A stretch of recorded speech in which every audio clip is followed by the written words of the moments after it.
Saudara-saudari yang dikasihi Tuhan, hari ini kita mendengarkan bagaimana Tuhan Yesus memberikan semacam ancaman kepada ahli-ahli Taurat dan orang-orang Farisi. Mengapa sampai Tuhan Yesus memberi ancaman semacam itu? Dan ancaman cukup keras dan cukup berat.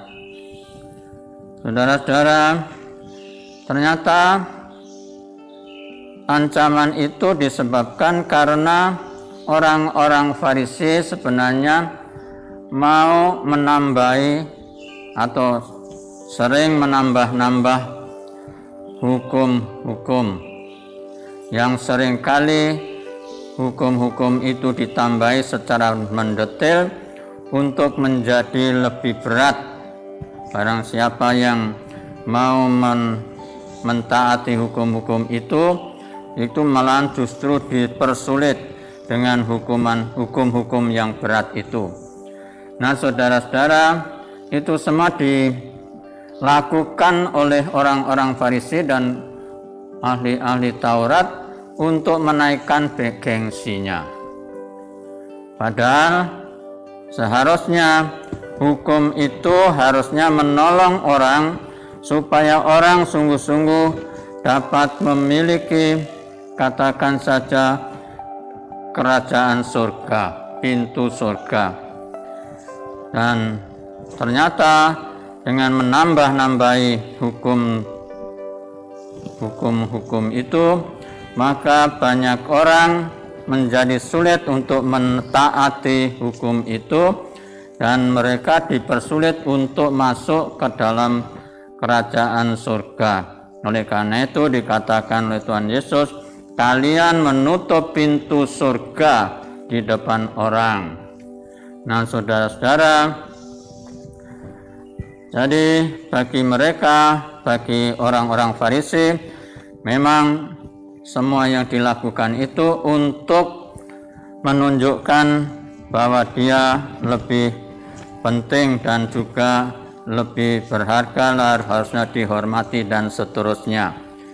Nah, saudara-saudara, sedangkan tujuan Tuhan Yesus ke dunia ini justru untuk membawa kegembiraan dan sukacita, kegembiraan dan kebahagiaan, bahkan supaya banyak orang itu masuk ke dalam kerajaan surga.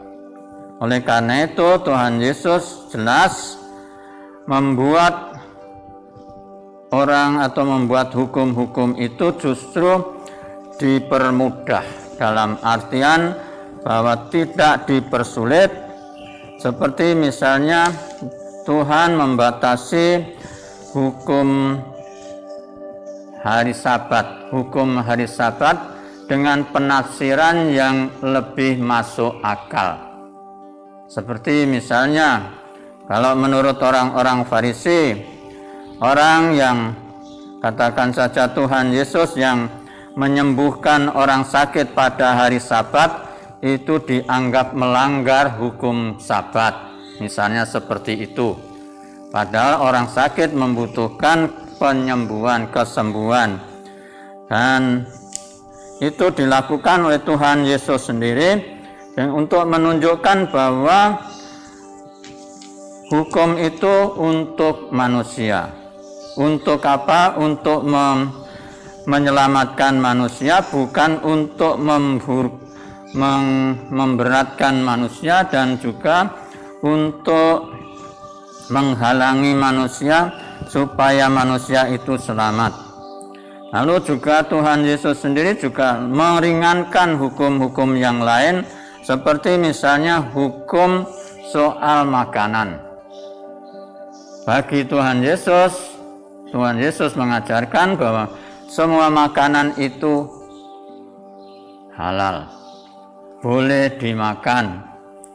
Yang tidak boleh dimakan, yang haram itu bukan yang masuk, yang itu yang haram, tetapi yang keluarlah yang haram. Artinya semua makanan itu boleh dan halal untuk dimakan. Itu ajaran Tuhan Yesus.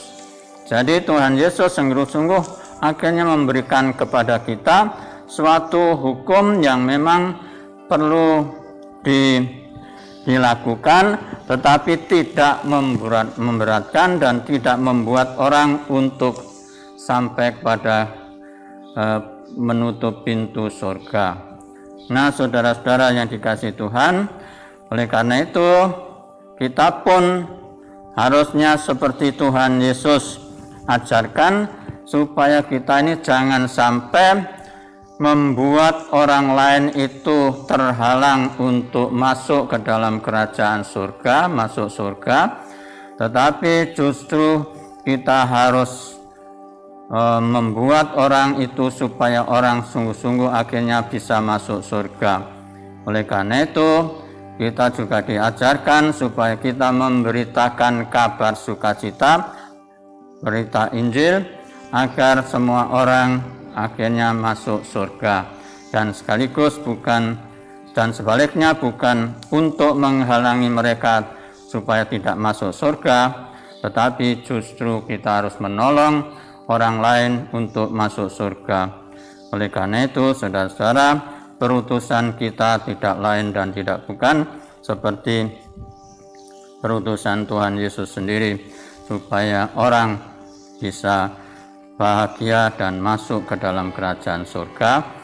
Kita pun diutus untuk mewartakan Injil agar banyak orang masuk ke dalam kerajaan surga.